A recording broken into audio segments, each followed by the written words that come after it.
Amen. Are you excited to be in the house of the Lord? Amen. I'm excited to be in the house of the Lord for what God is doing. I want to start first by praying for this week is a special week for our community. And this week, we are taking the opportunity to pray for churches in our community. And this Wednesday, we're all going to meet and worship together. I want to pray for one church in our community. The name of the church is Kingdom Collective, and the pastor is Pastor Ken. So would you stretch your hand where you are? I'm just going to pray for that church. Father, I pray that you'll bless this church. What a wonderful community forward. You have blessed us with so many churches.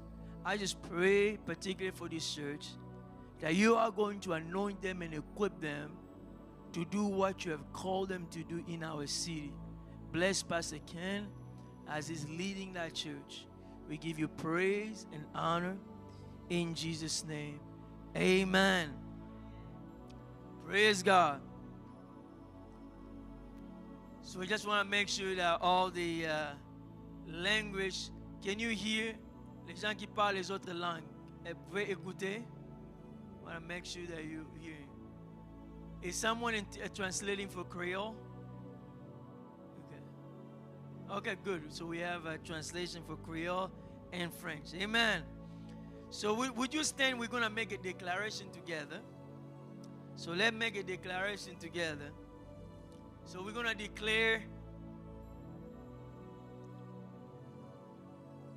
Hold your Bible and let's declare it together. This is my Bible. I am what it says that I am. I can do what it says I can do. Today, I will be taught the Word of God. I boldly confess. My mind is alert. My heart is receptive. I will never be the same. I'm about to receive the incorruptible, indestructible, ever-living seed of the Word of God. I'll never be the same. Never, never, never.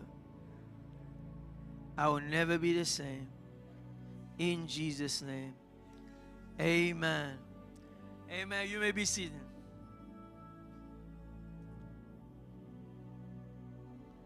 I am starting to teach in a particular subject that the Lord was speaking to me during the 21 days of fasting and prayer we had. And I want you to pay attention to what I'm going to share, because what I'm going to share might shift your life. I'm going to talk about blessings and curses. And the title of my message is Blessings or Curses, Your Choice. So I'm starting today, but I will continue in the future, because there's more things that God has been really sharing with us in this area.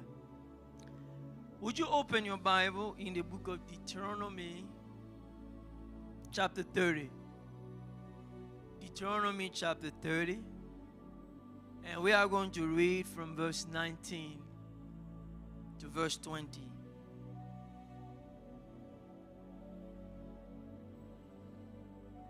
And I just want to make sure, je vais m'assurer que en créole et en français, vous écoutez bien. OK? OK, c'est bon. Amen. Deuteronomy chapter 30, 19 to 20. I'm going to read. I call heaven and earth as witnesses today against you. I have set before you life and death, blessing and cursing. Therefore, choose life. That both you and your descendant might live. God is saying, I'm giving you a choice between life and death, between blessings and curses. But I want you to choose, and I hope you choose life.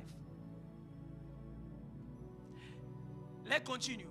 That you may love the Lord your God, that you may obey His voice, and that you may cling to Him, for He is your life and the length of your day, and that you may dwell in the land which the Lord swore to your father Abraham, Isaac, and Jacob to give them. Let me read that verse again, and I'm gonna read that in another translation, in a New Living Translation. Here's what God is saying. Today is what? October 12, 2025. And today God is talking to you. I am giving you the choice between life and death. I want you to listen to this. Living and dying, between blessing and curse, it's a choice that you make. That does not depend on God. It depends on you. That is according to what the Bible is saying. Many people are waiting for God to do everything for them. I'm sorry to tell you, God will never violate the choices that He has given you.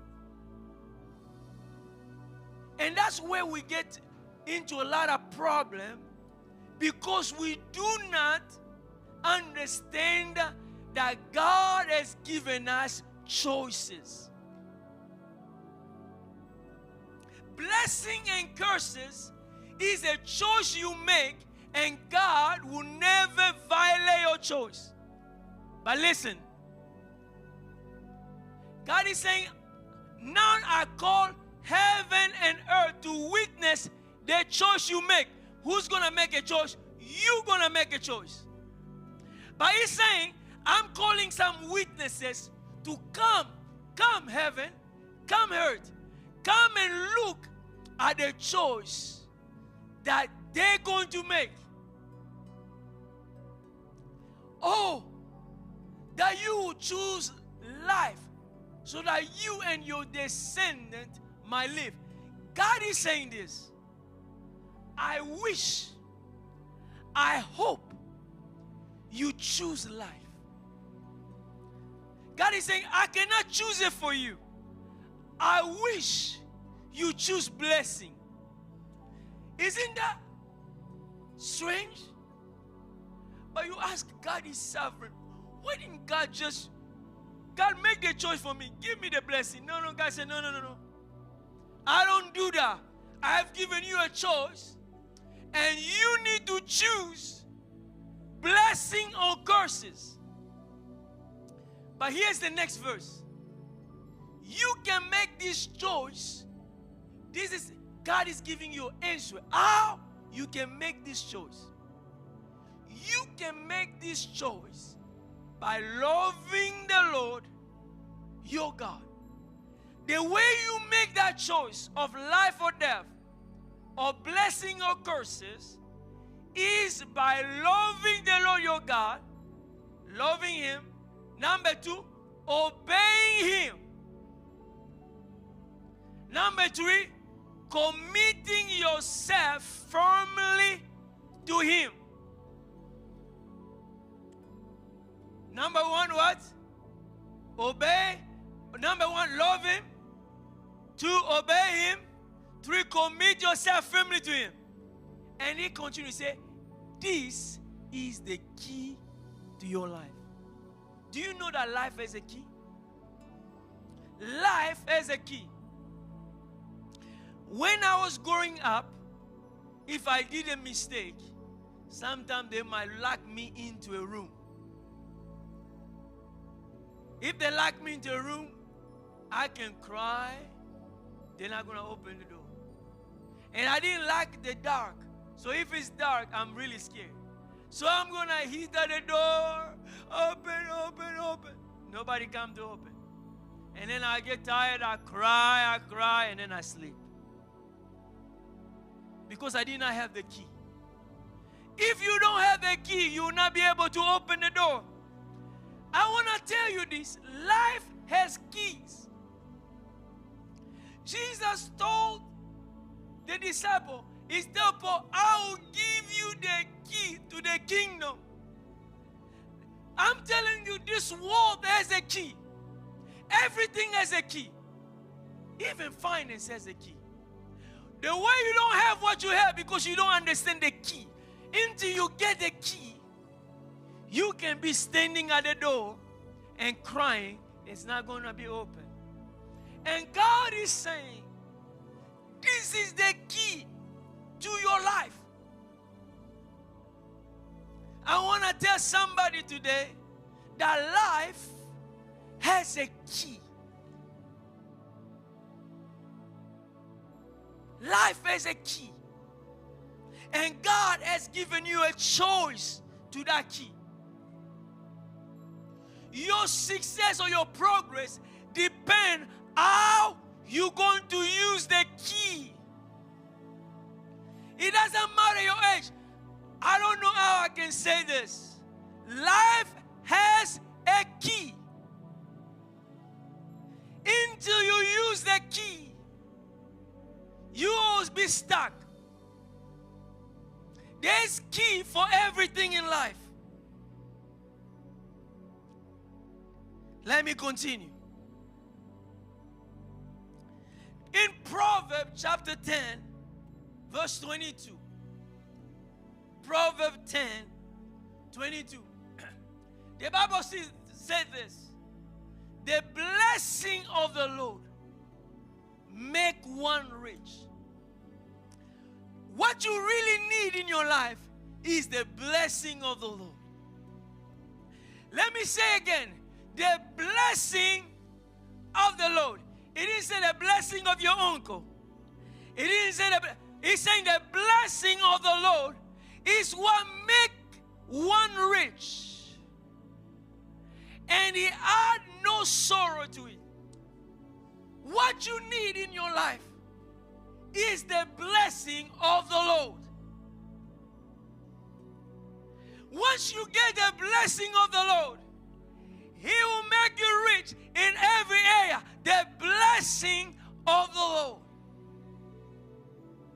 It doesn't matter where you were born, no matter what language you speak. I'm telling you, when God's blessing is over your life, that can change you. God could take a slave like Joseph and make that slave become the prime minister of Egypt. That, I'm telling you, is the blessing of the Lord. The blessing of the Lord in your ministry is going to change things in your life. You need the blessing of the Lord. How do you get to release that blessing of the Lord? Let's continue. Psalm 107, verse 20. Psalm 107, verse 20. He says this. He, God, He sent His word and healed them. I'm telling you, the word of God is the medicine to every disease. Every time God wants to do something into the life of somebody, He sent His word. His word is powerful. Oh, my brother, my sister. I wish you understand the secret and feed on the word of God. He sent His word. His word will bring healing into your life. His word is going to deliver you. And He said, He delivered them from all destruction. What delivered them from destruction is the word. Once you have God's word, you have victory. That's why you need to have the word of God. You need the word of God. The word of God is bigger than any other word. Doctor can say something, but God can change it.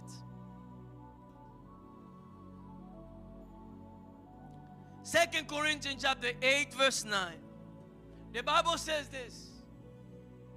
For you know the grace of our Lord Jesus Christ. Thought he was rich. You see that? Jesus was rich. Yet, for your sake. For whose sake? Your sake. He became poor. When Jesus went to the cross, Jesus took your poverty. For your sake, Jesus became poor. Why? That you, through his poverty, you may become rich. Jesus became poor to transfer wealth to you. When you understand the key of the kingdom, it's going to unlock the door of mystery in your life. Everything is found in God's word. Everything you need is found in God's word.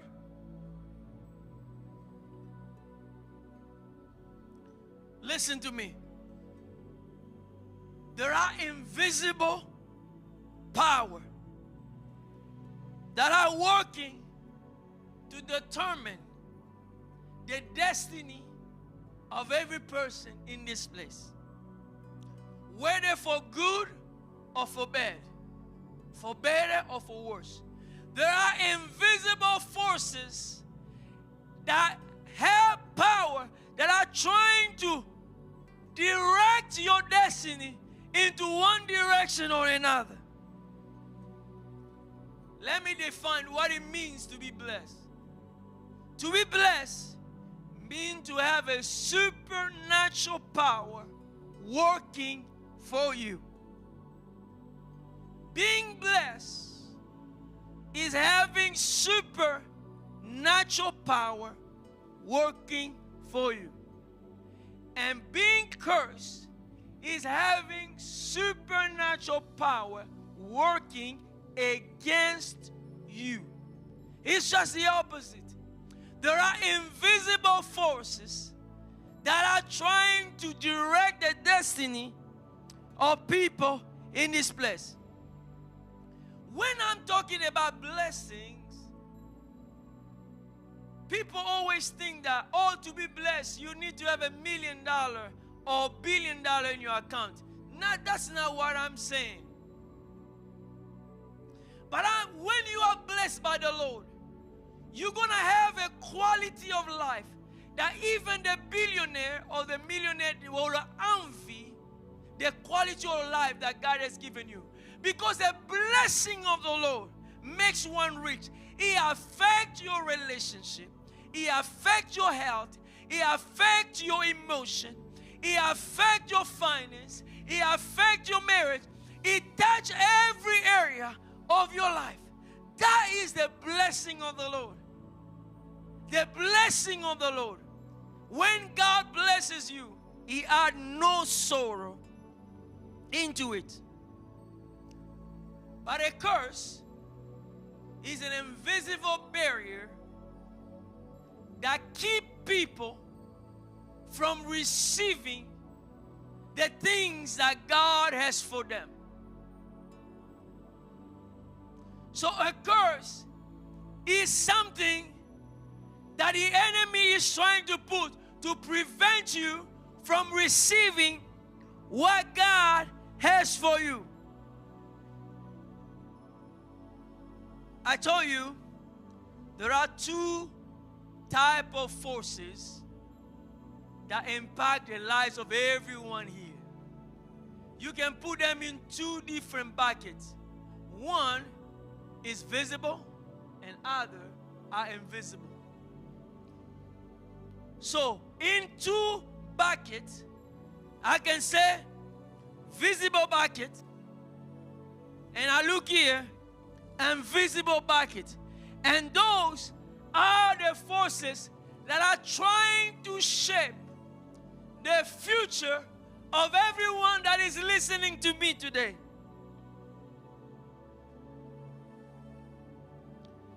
You know, many people, they think that all they can see is what they can see with their eyes.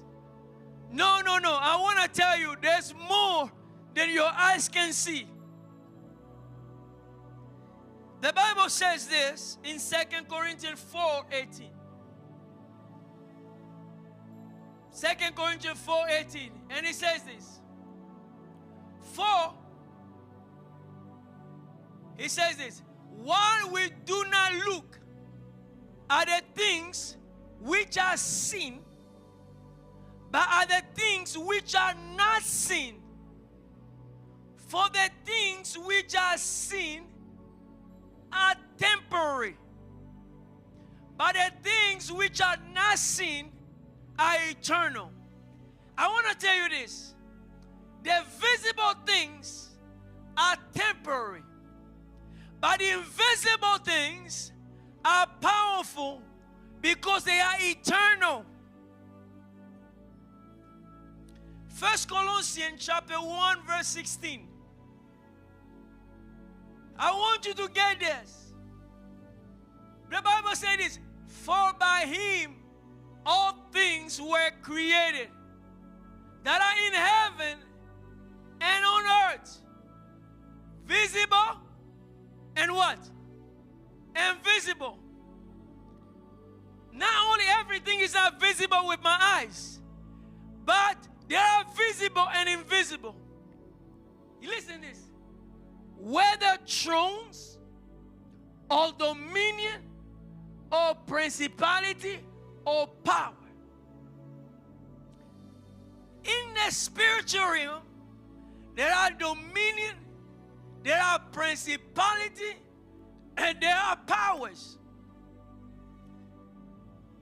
The enemy has a structure even to try to control in the invisible world as well.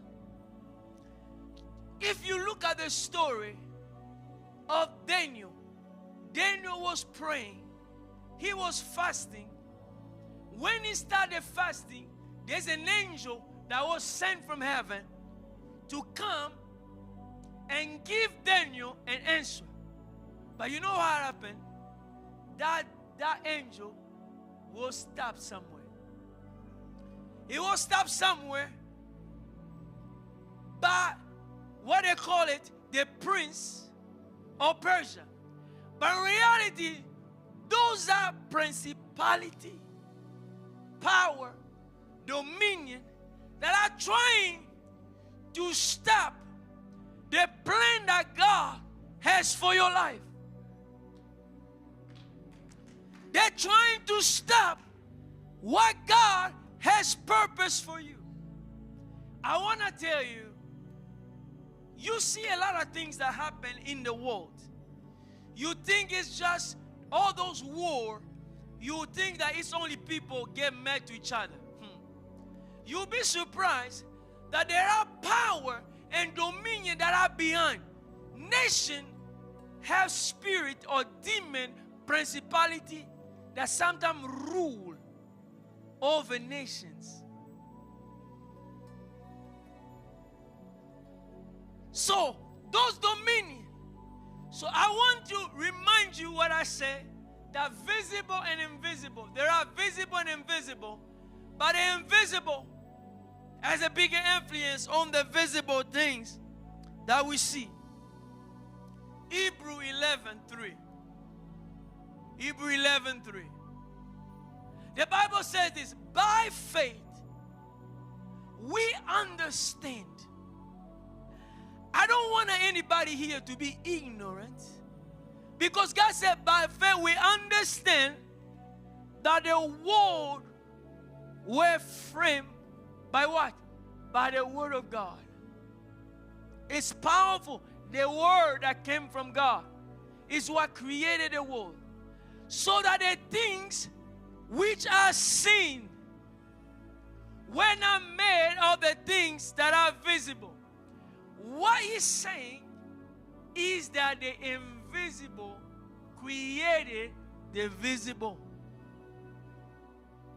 The thing in the invisible made the things that we see in the visible.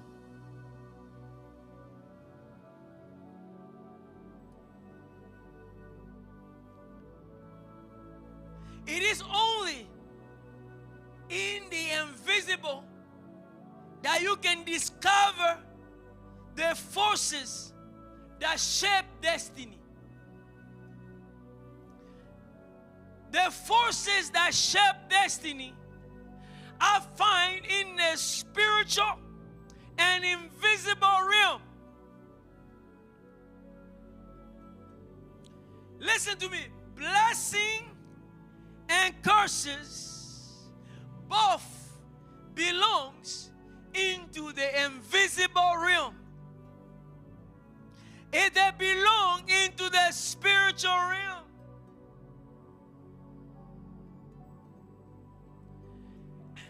The enemy will try everything to take your blessing from you.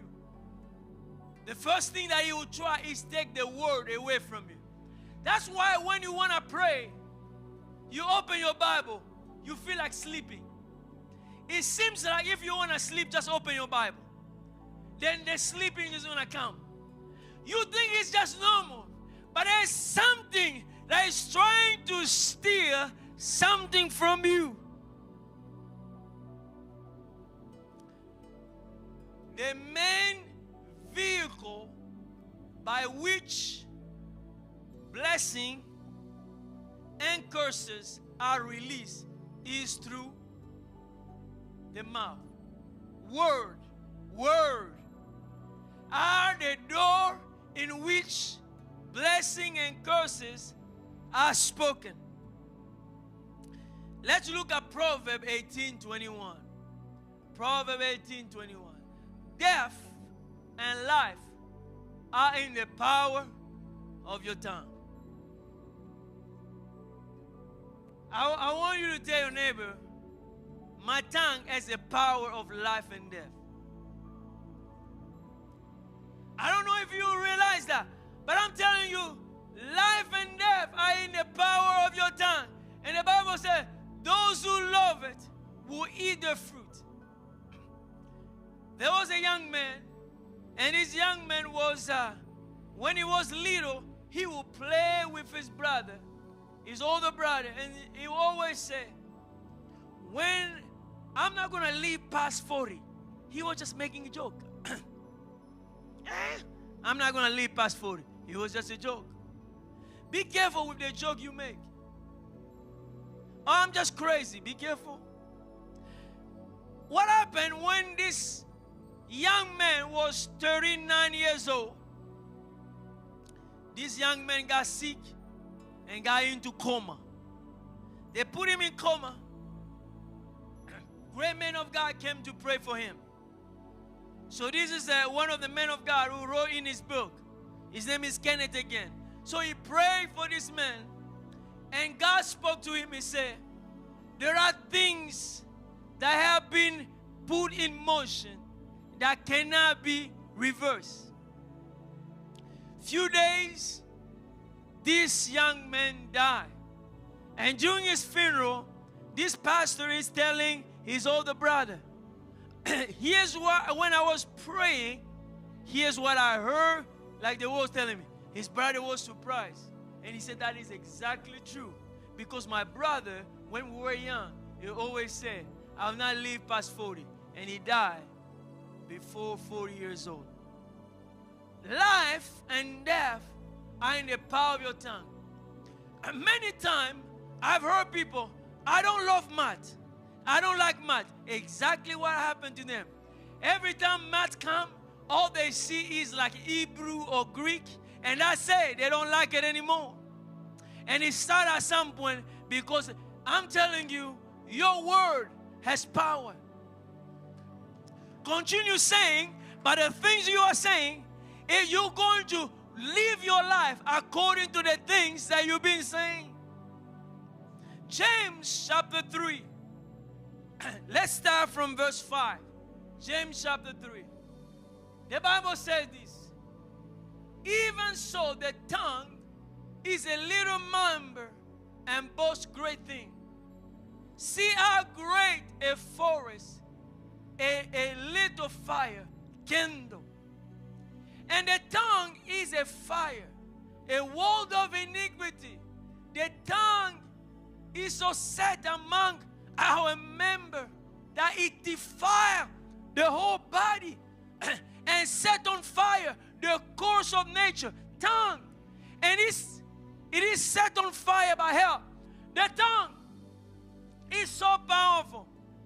It is so powerful. And the tongue is set on fire, a word of iniquity. Let's continue. Let's jump to verse 8. But no one can tame the tongue.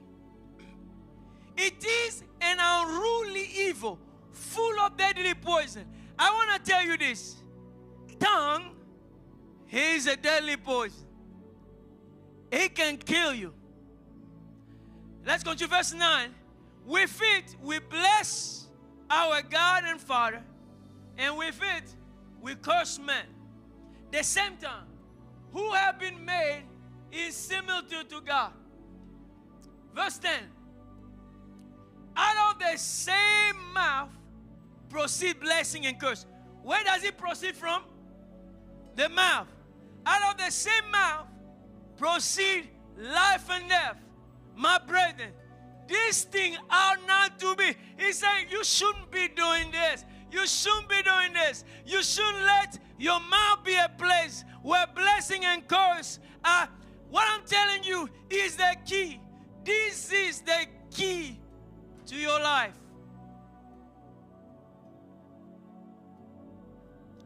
A curse cannot take effect unless there is a cause. Let me say again. A curse cannot take effect without a cause. Every place you see a curse, there's always a cause associated with that curse. You may not know it, but there is a cause. Let's look at Proverbs 26 verse 2. The Bible says this in Proverbs chapter 26 verse 2. A curse without a cause shall not lie. So he's saying this, as the bird by wandering, and as the swallow by flying, so the curse, causeless, shall not come. In other terms, a curse without a cause has no power. In another verse, it says, like a fleeting sparrow, like a flying swallow, so a curse without a cause shall not lie. And in another version, NLT, it says this, that an undeserved curse will not land on its intended victim. Curse have causes, but sometimes we might not be aware of the causes. That's why we need the Holy Spirit to reveal to us so that we'll be able to break some curses over our lives. Let me share with you a story. There was a young lady, and this young lady was in high school last year to complete high school. This is back in my country of origin. So all his brother and sister, the older one, every time they get to high school, we have when you come to 12th grade, we pass a test. And that test, if you pass that test, you get a diploma. So all his brother and his older sister, every time they get to the 12th grade, something will happen. They get sick. Some have a mental problem. Some they have accidents, and they never graduated from high school. So this young man, this young girl, when it was her turn, she decided, I don't want to repeat these things. And she decided she's going to fast and pray. She took 3 days of fasting and praying. As she was fasting, she had a dream. And in the dream, she saw her mother fighting with her aunt. They're fighting close to a river.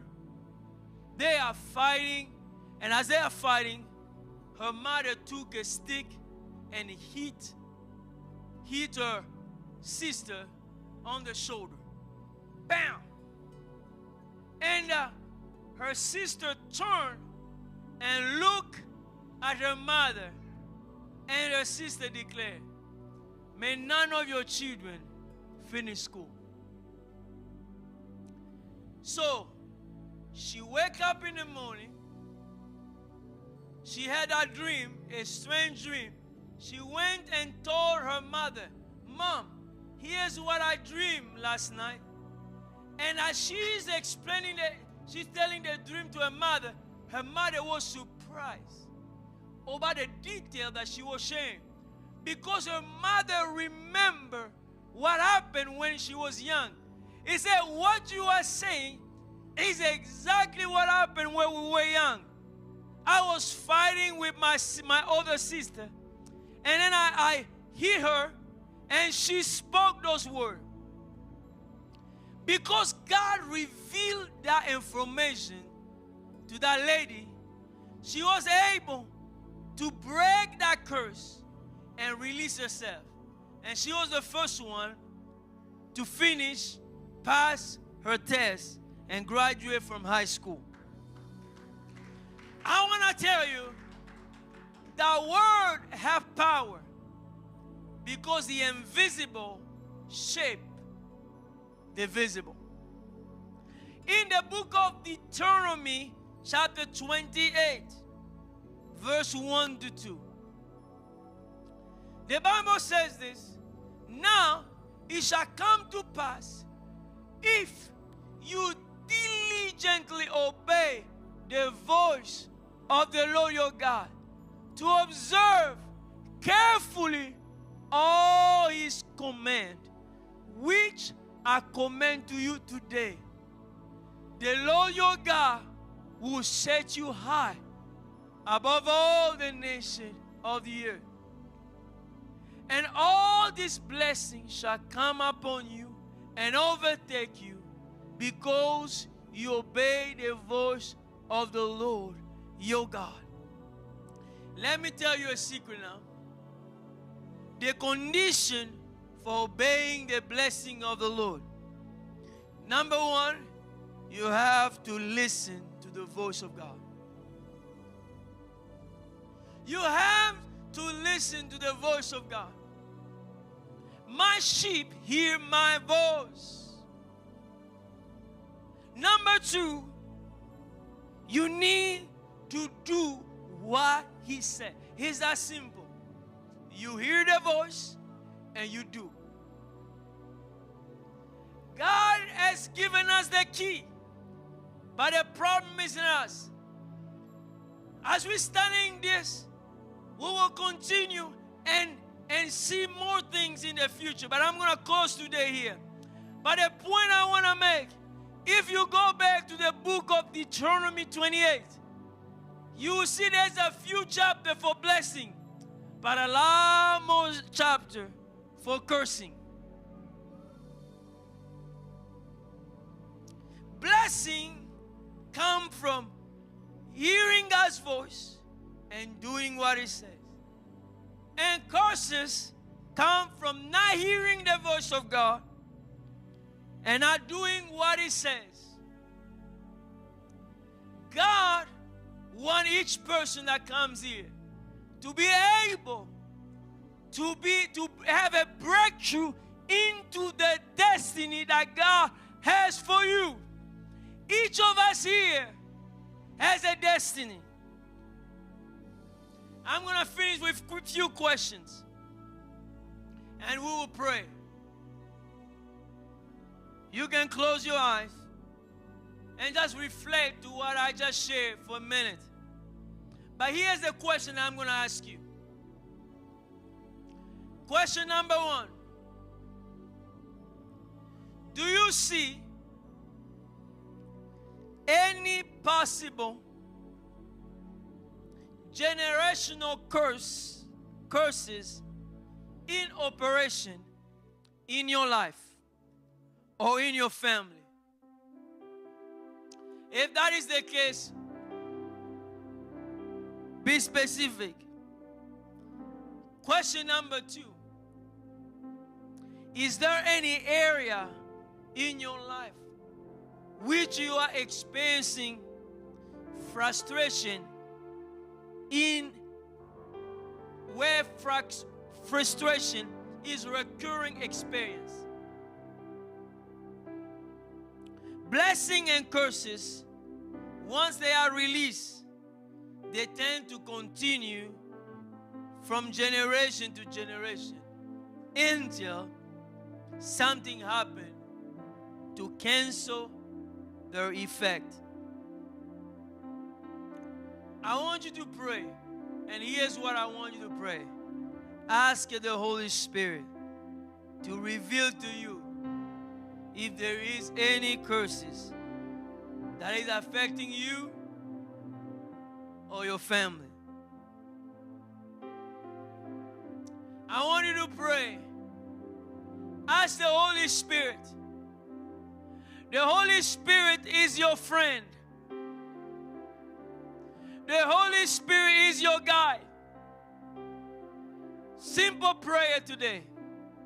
Dear Holy Spirit, help me.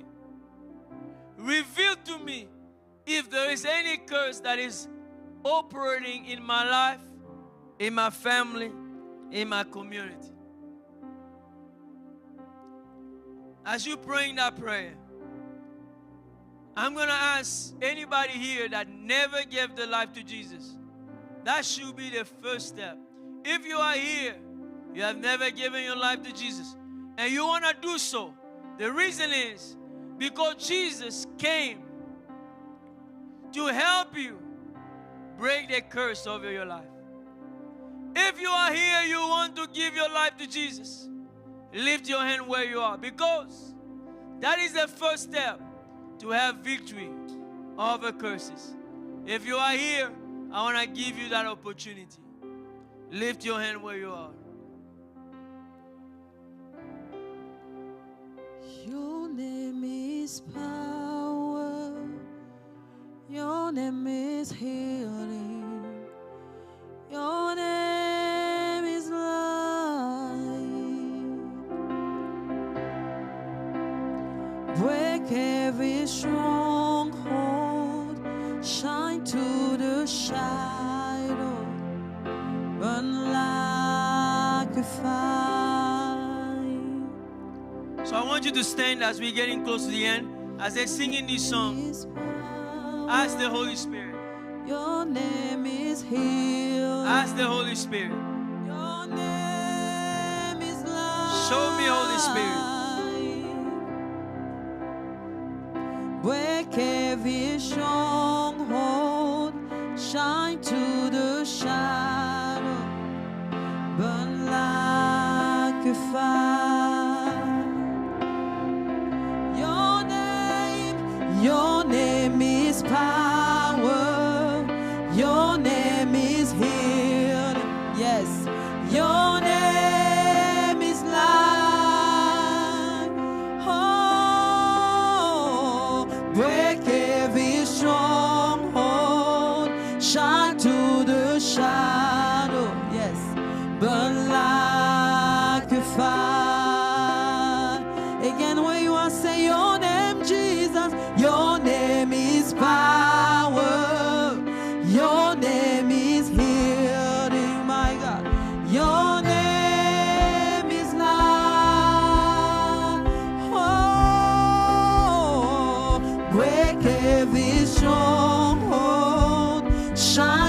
the shadow burn like a fire. I want to tell you this.